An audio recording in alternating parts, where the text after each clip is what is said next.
Use a water-soluble marker and a ruler to mark a straight line through the center of the border you want to quilt. After you've marked that line, then you'll use a ruler, or if you can stitch really straight, you'll stitch right along that straight line all the way around that border. Or if you're like me, working on a long arm, you'll stitch what fits in your throat space. Begin stitching on the lower left point. As you'll see with this particular design, I'm going to stitch 2 different feathers. On the left side of the feather, the outside, I'm going to stitch a playful feather. I'll start out by stitching 1 feather teardrop shape, starting at the bottom, rounding up around the bottom of the feather, curving on the outside, and then curving back down towards the spine. Now do pay attention as you quilt out these feathers. You don't want to come back to your same starting point every single time. You do want to leave a little bit of open space on your spine. After you've stitched 1, then you'll repeat that process, stitching those playful feathers all the way around the outside of that space. Now, as I'm stitching this out, you'll see there are a few places where there's spaces in between my feathers. Because this design is a really flirty feather, it's a really playful feather, I'm not worried about any little imperfections like that. After I've stitched all the way around, then I'll move back to my starting point and repeat that same process but on the inside. However, just to create more interest, or because this is a class, I am going to stitch a bump back feather on the inside. So to stitch the bump back feather, I'll begin stitching out my spine. I'll stitch up over, this is going to be the top of the feather that I'll stitch first. So I'll stitch up over the top, creating a nice curve, and coming down as if I'm going to continue back down towards my spine. I'll come in a small distance. On my feather here, it's maybe 1/4 of an inch that I'm going to curve in. After I've curved in a small distance where I feel like it's going to look good, I'll stop. Then I'll backtrack, stitching along my previous line, coming in again, maybe about 1/4 of an inch. And then from there, I'll curve up and stitch a second feather. By stitching these bump back feathers, it does require a little bit more precision and control because I need to try my best to stitch right along my previous stitch line on those bump backs, but it does create a really nice, elegant feather with no spacing in between the feathers. You'll notice as I get to the corners on this design, I have marked a 45-degree angle through the inside. I've marked this angle as a reference. So when I start stitching my inside feathers and get close to that corner, I'll use that as my reference where I want to quilt my feathers about to. I'll quilt smaller feathers going up into the corner and then small ones coming out, getting larger back to my regular size, again stitching to that 45-degree marked line as a reference point. Now, how do you combine or merge the 2 feathers together? Like if you're working on a long arm, even on your domestic, you're going to have to combine the 2 feathers, where it starts and where it stops. When I'm starting my feather, when I start nesting them together, it's always really easy to nest because you'll just start right on top of where you left off. You'll pick up where you left off and continue stitching those feathers.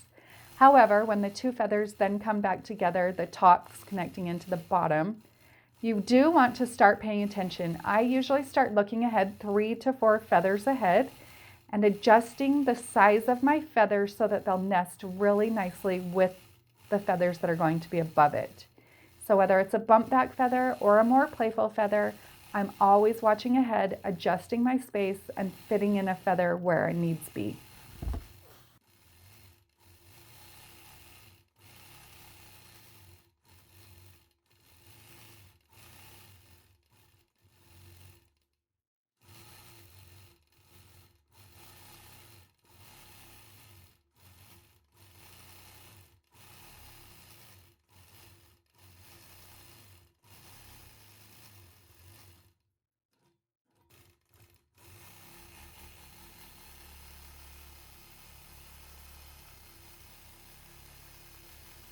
The flirty border feather is a very playful pattern that has no rules determining the curves of the spine or the size of the feathers. Really, the only rule that I believe in when it comes to the feathers is that I curve out on my spine around the outside corners. I'll begin by stitching a random wavy spine all the way around the border of the quilt. If you are working on a long arm, you'll just quilt what fits in your quilt space. After I've stitched that random wavy spine all the way around, I'll then begin filling feathers on the outside. Now, when I machine quilt my feathers, I do like to have my feathers fill in all the way to the outside of the border, so I try to stitch them as close to that border as I can. I'll stitch the playful feathers one after another, filling in this outside space, starting on the left, working across the top of the quilt, and then coming down on the right-hand side of the quilt.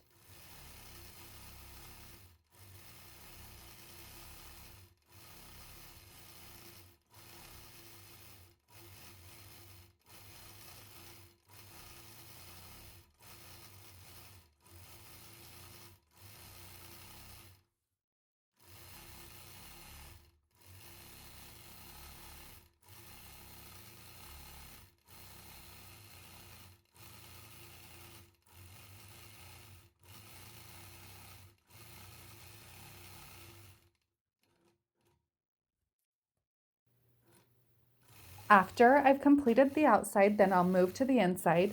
Now here, just to give you more ideas, hopefully inspire you a little bit more, on the inside, I will quilt the bump back feathers. Now you can see as I stitch these out, they aren't always perfect, but I do try to stitch along my previous stitch line. One thing I do want to add here, when I got to the outer corners, the four corners, I did mark a 45-degree angled line through the inside.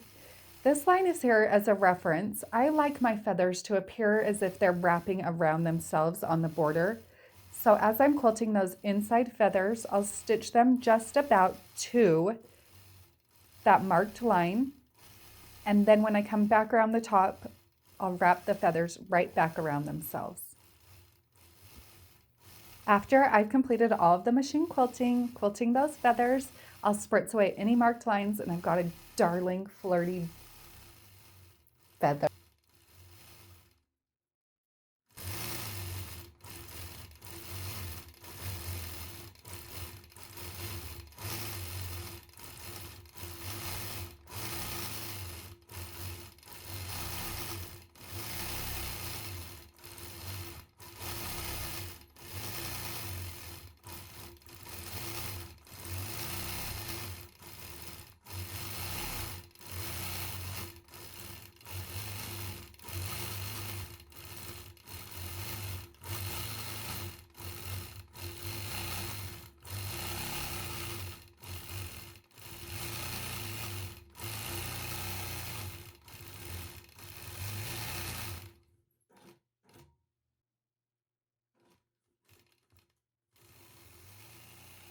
So this feather, because it does have a symmetrical spine, does make it maybe a little bit more formal, less playful than some of the other feather designs that I share with you.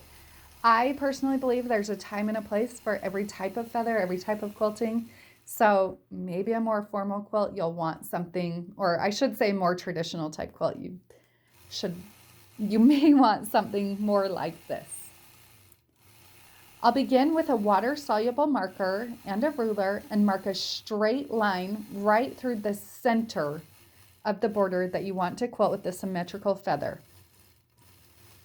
Before you begin marking any of your curves, you'll measure the length of one side of the drawn line. From there, we'll divide that length by an odd number. So just depending on how big you want your curves to be, you may want it a smaller number or a larger number. The feather shown here, the one in the book and the one that I'm also going to quilt out, is one that is done by divided by 3. So if my line is 12 inches long, I'll divide it by 3, then I'll make marks every 4 inches. Hopefully that's clear as mud for everybody. There are also illustrations in the book that help illustrate this a little bit more.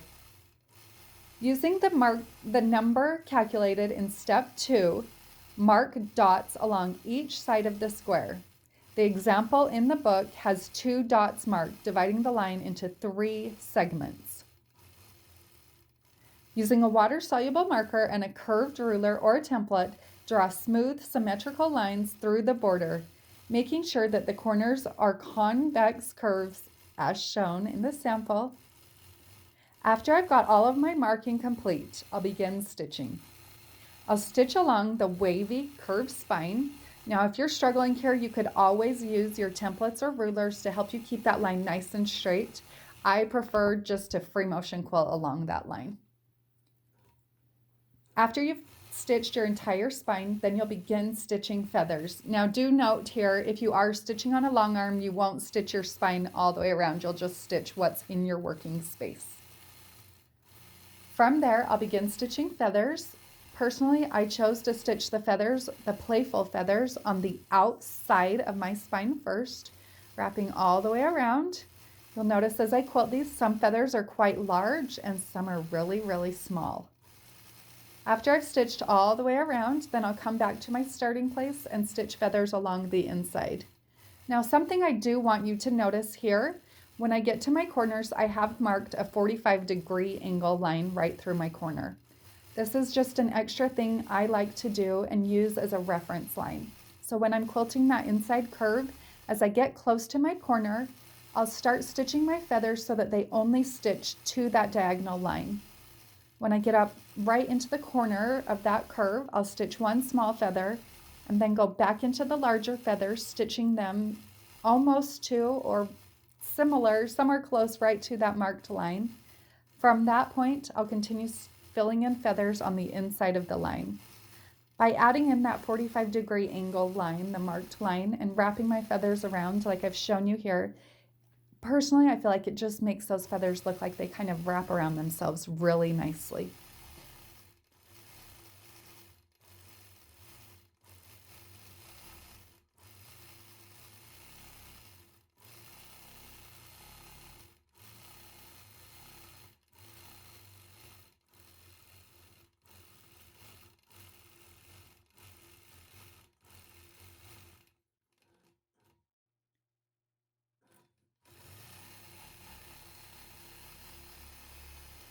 So this particular design, I'm stitching it out here pretty small, but it's a fabulous design for a larger border where you really want to add something to dress it up a little bit.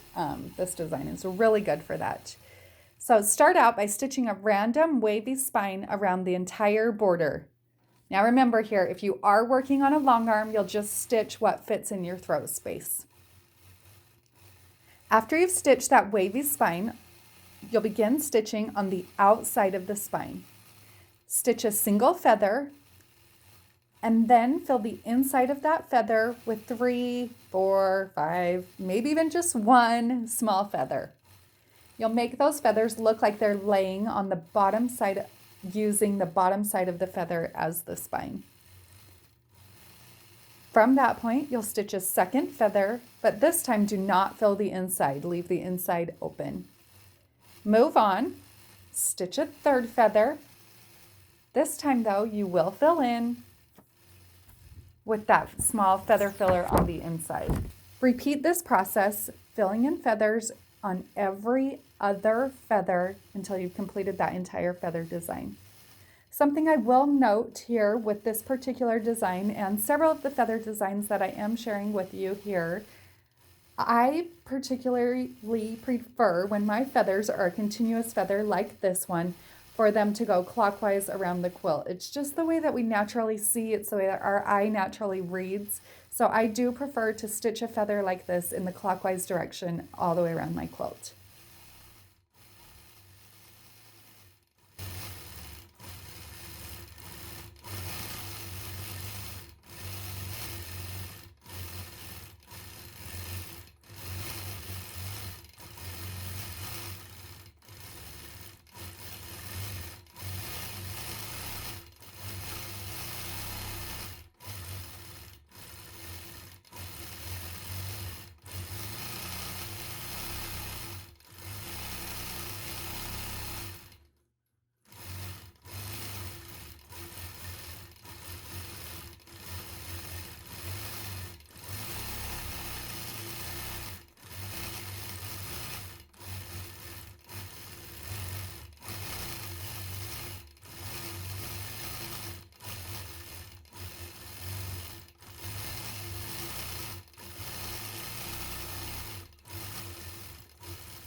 The quad swag feather on page 133 is a fun feather for a border that actually features 4 separate feathers.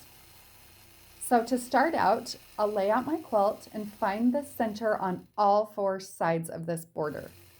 I'll go through and mark those center points. After I've marked those center points, I'll begin by stitching a spine. So remember, this whole feather is just going to cover 1/4 of your border. So I'll begin by stitching my spine. Again, I'm going to tell you the instructions as if you are working on a long arm. However, if you are quilting on your domestic machine, you'll stitch this out the exact same. The only difference is you don't have to worry about your throat space stopping you and making you have stops and starts like the long arm. So I'll begin by stitching that feather. Now on the long arm, I'll start as far down as I can on that left side. If it's not as far as the swag needs to go, then I'll just go down as far as I can. From that bottom point, I'll stitch a wavy, curvy spine through the center of my border. As I'm stitching out this spine, I am leaving a small space on the top and the bottom. So because I don't necessarily mark that out, I just kind of visualize, okay, I'm going to leave 1 inch on the top and 1 inch on the bottom. So I just kind of bounce back and forth, leaving that much space. The one thing that I do always make sure I do is curve out around the corner. And then when I come to the end of the feather, I can stitch kind of just a nice ending feather, or I can curl it back around itself. After I've stitched my spine, personally, I like to tie off my threads and then come back to that starting place before I begin stitching the remainder of my feathers. Once I come back to the center, so now I'm in the upper left corner of the feather. Starting on my spine, I'll begin by stitching feathers in that corner. I'll stitch 1 feather on the top and 1 on the bottom, creating maybe like a figure 8 type shape. From there, I'll begin to stitch those playful feathers, filling in the top side of the feather completely. As I get to the end, I'll make it wrap around itself nicely. When I reach the end point, I will tie off my threads, come back to the center, and then I'll stitch along the bottom side of the feather, filling in that side completely. Now watch as I stitch out these feathers. Occasionally I feel like my feathers are starting to get really long and maybe just a little bit too long for my liking. So then on my inside curve, occasionally I'll add in a small feather that's kind of laying down and make my other feathers wrap around that. I'll continue stitching feathers all the way across that bottom side until I've filled in that space completely. I'll repeat that same process, this time working towards my body on the left side, filling in that side of the border completely. Once I've completed that border, I'll move to the upper right corner and quilt that exact same thing. This time though, I'll just be coming from the upper right corner. After I've quilted that, I'll repeat the same process on the bottom of the quilt on the bottom 2 corners.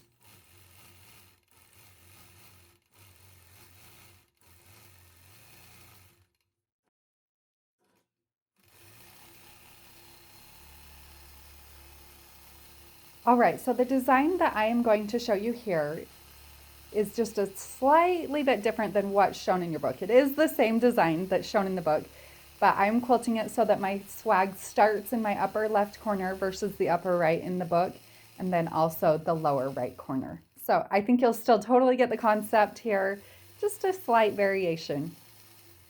So I'll begin by stitching my spine. With this particular design, like many of the feather designs that I stitch out, I start out with just a long wavy spine.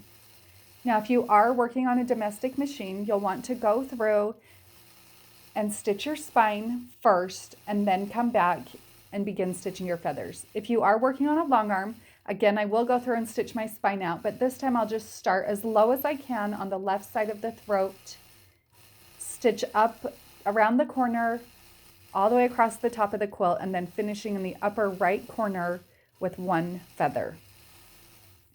After I've stitched out that wavy spine, the one thing to consider while you're stitching out that wavy spine, the only thing that I really try to pay attention to is that I'm curving out around that outside corner where the swag will start, essentially the swag's center.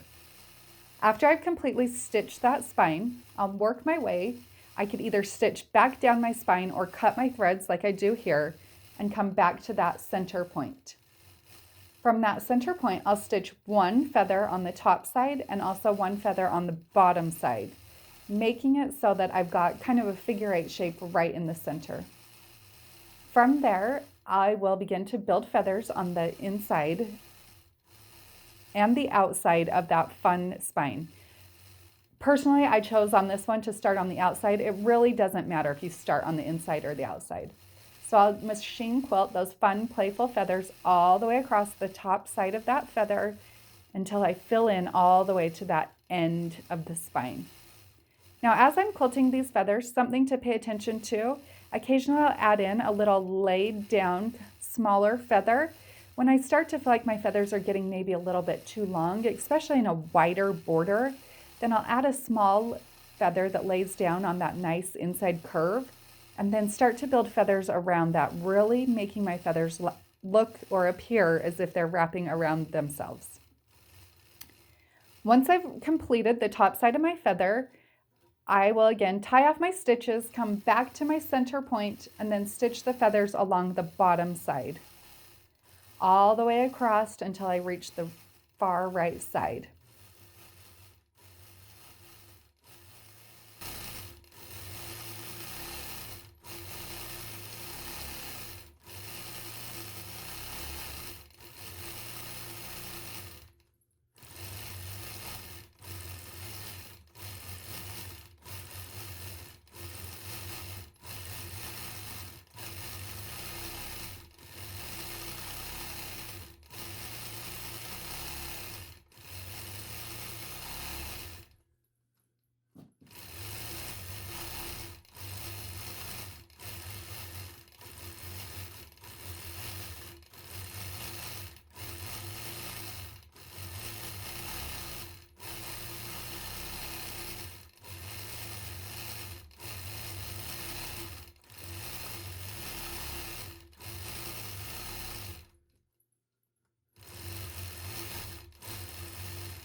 From that point, I'll tie off my threads, come back to the center point, and then I'll repeat that same process, this time stitching down the left side. Now, as I'm stitching down, you'll notice here I did switch and stitch the bump back feathers. This is totally just to give you an idea what it looks like as I stitch out those bump back feathers. Obviously, if this were a client quilt, a real quilt, not just a fun play sample quilt, I would have stuck with one style, either the bump back or the playful feathers. I'll continue that same set. So in the opposite corner, the lower right corner, I'll repeat that exact same pattern. One swag coming from the lower right to the upper right corner and the lower left.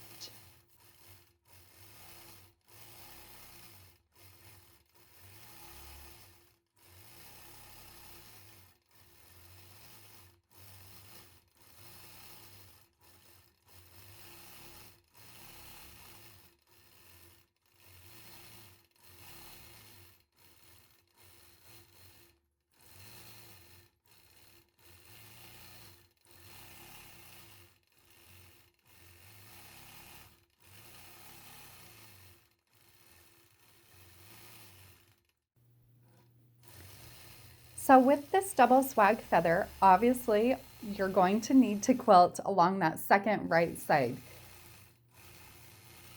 Because I am quilting on a long arm, I do have to quilt this feather in segments. If you're working on a domestic machine, it actually makes a design like this a little bit easier because you can quilt your feather as one big continuous line. Whereas the long arm machine, the sides of the quilt, we do have to break it down into units. So this is over on the right hand side, and now these feathers, like I mentioned, because this one is going to start in the lower right corner, it needs to come up towards the top of the quilt and intersect the corner at the same place as the other feather does. So with a design like this, I'll start out by stitching my spine. I'll start with that top feather first, stitch that, stitch my spine down towards my body, towards the end of my throat space. When I get to that bottom point, I'll begin stitching feathers on the right side, filling all the way back up to the top. From there, I chose to clip my threads, tie off, and then come back down to the bottom where I will start my feathers on the left side, building all the way up back to the top of that feather section. When we move on, I'll show you how to advance and how to connect those feathers together really nicely.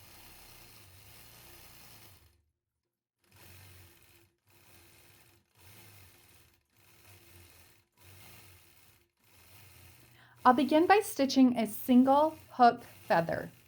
Now with this little feather, I'll start out and stitch kind of like a swirl, curling in towards from the outside around into the center. But as I'm stitching up around the top, I will leave a small space, enough space that I can stitch my hook in there. When I get to a stopping point, so I'll come in a small distance, stop, and then stitch an echo line that's a small space. So I would say maybe 1/8 of an inch on the outside of your first line, stitching back to your spine. From there, I'll repeat that process and continue quilting those half hook feathers all the way around my border section.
I'll begin by stitching a single curl.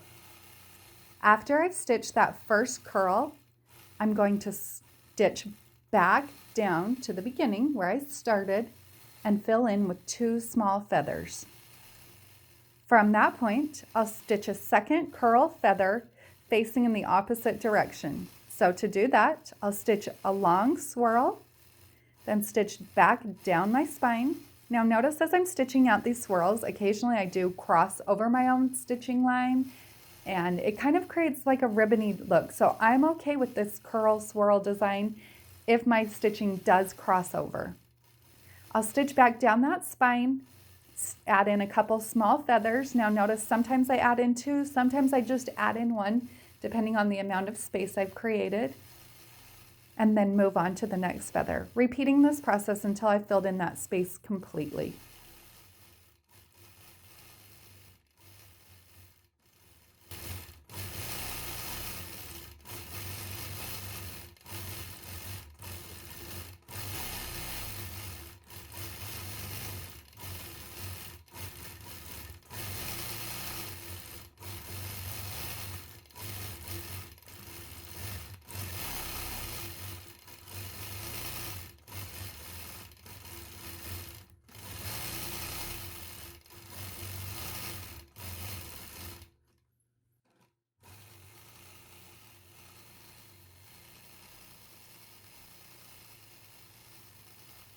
The alternating feather border on page 139 is a great design for a small space like a stock border. I'll begin by stitching a single wavy spine, moving from the inside to the outside of the border, stitching all the way across that border with that wavy line. After I've stitched that spine, I'll come back to my starting point. So for me, this is the lower left point in my throat space. Obviously, if you're working on the domestic machine, you can go all the way around that border section. When I come back to that original starting point, I'll begin stitching feathers on the whichever side I have a curve open to stitch in. I'll stitch 2 to 3 small feathers, filling in that space before I begin stitching the feathers on the opposite side. When I stitch the feathers filling in the opposite curve, I'll begin at the lowermost point of my spine, fill in a couple of feathers, and then move to the other side, just working my way back and forth. After I've completed this design, the spine almost seems to disappear. It looks like there's just feathers nicely flowing, kind of laying back and forth on top of each other. A fabulous design for a small space.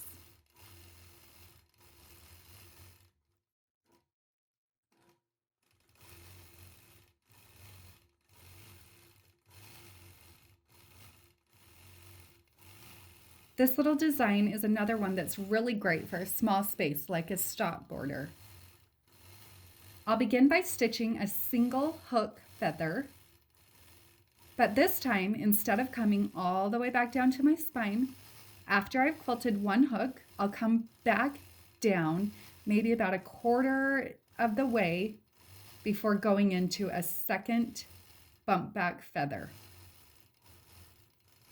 After I've stitched my bump back feather, then I'll repeat that process. I'll stitch a single swirl feather, swirling over the top, leaving just enough space to stitch back out, stitching back about a quarter of the way down that swirl, and then going into a bump back feather.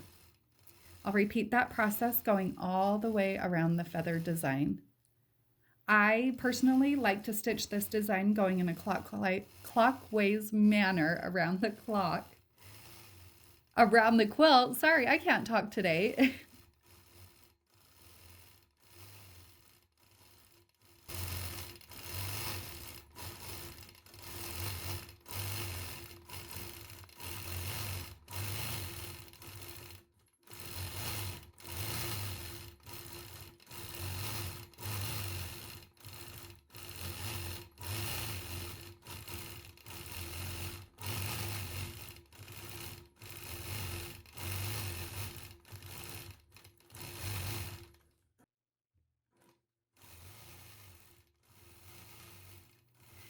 The half feather border is a great little design to fill in a small border.